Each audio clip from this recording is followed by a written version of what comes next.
Hello साथियों, आज मैं आप लोगों को यूपी पुलिस परीक्षा में तुक्का लगाने का सही ट्रिक बताने वाला हूं। वैज्ञानिक तरीके से आप लोगों को बताने वाला हूं कि यहां पर तुक्का लगा के 100% आप लोग अपने प्रश्नों को कैसे सही कर सकते हैं। जी हाँ दोस्तों, बिल्कुल सही सुना आपने। जो बच्चे टॉपर होते हैं या फिर जो बच्चे मेरिट लिस्ट में अपना नाम लाते हैं, वो सभी बच्चे तुक्का लगाते ही लगाते हैं।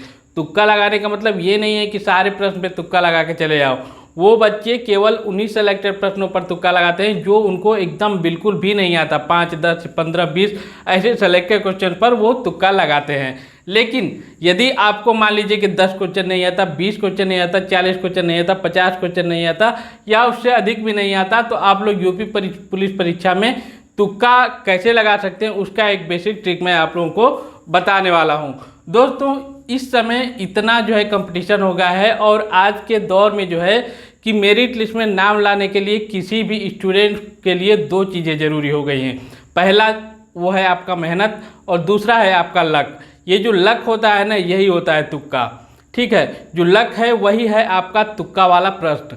ठीक है, तो आज के टाइम में मेहनत और तुक्का लगाना दोनों ही बहुत ही ज़्यादा ज़रूरी हो गया है सिलेक्शन पाने के लिए। ये जो तुक्का है वो आपका लक ही है। तो यहाँ पर आइए हम लोग देखते हैं। यूपी पुलिस एग्जाम में आप लोगों से 4 सब्जेक्ट्स के क्वेश्चन पूछे जाएंगे। पहला सामान्य ज्ञान, सामान्य हिंदी, गणित और रीजनिंग। ये 4 सब्जेक्ट से आप लोगों से क्वेश्चन पूछे जाएंगे और प्रत्येक क्वेश्चन के लिए आप लोगों को 4 ऑप्शन दिया जाएगा। अब इन 4 ऑप्शन में से आप लोग सही आंसर कैसे सेलेक्ट कर सकते हैं, आइए सीखते हैं। देखिए, मान लीजिए कि सबसे पहले आप एग्जाम हॉल में जाते हैं और आपने अपना जो है कि क्वेश्चन को सॉल्व करना शुरू करते हैं। तो सबसे पहले आप लोग एक बार पूरे पेपर को सॉल्व कर लीजिए। ठीक है, जो जो प्रश्न आपके आ रहे हैं वो सारे प्रश्न आप लोग आसानी से सॉल्व कर लीजिए। उसके बाद जो प्रश्न आपके बचते हैं उसको आप लोग कैसे सॉल्व करेंगे, आइए देखते हैं। उसमें आप लोगों को क्या करना है कि बी और सी ऑप्शन पे आप लोगों को फोकस करना है।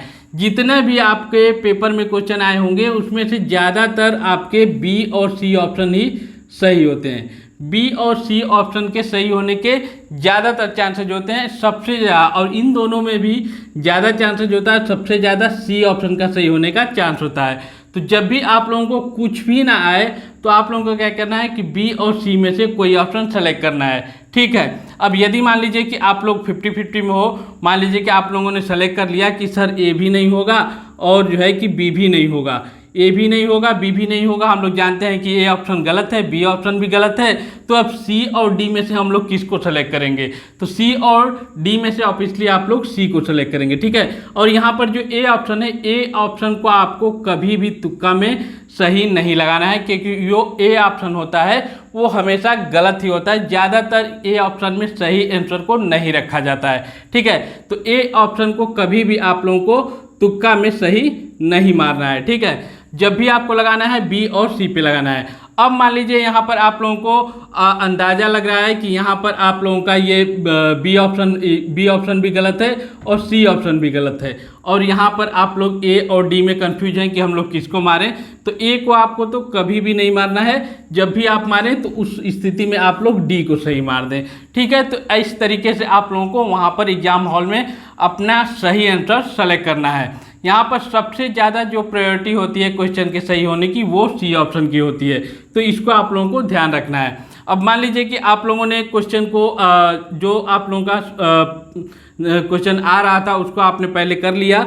उसके बाद जो क्वेश्चन बच रहे हैं उसमें आप लोगों को ये तुक्का वाला ट्रिक लगाना है। ठीक है, बाकी सारे प्रश्न को अपने जो है कि शुरू में पहले ही कर लेना है। ठीक है, जो क्वेश्चन बचते हैं उसमें ही आप लोग तुक्का लगाएं। ठीक है, और जिन बच्चों को नहीं आता है वो इस ट्रिक को ध्यान रखें कि आप लोगों को क्या करना है कि ज़्यादातर बी और सी पर ही फोकस करना है। ठीक है, अब मान लीजिए कि कुछ बच्चे होते हैं कि क्वेश्चन को पढ़ के आसानी और आराम से सॉल्व करते हैं, समय के साथ वो सॉल्व करते रहते हैं और फिर लास्ट में पता चलता है कि समय कम पड़ जाता है और क्वेश्चन ज़्यादा बच जाते हैं। तो उस स्थिति में क्या करें?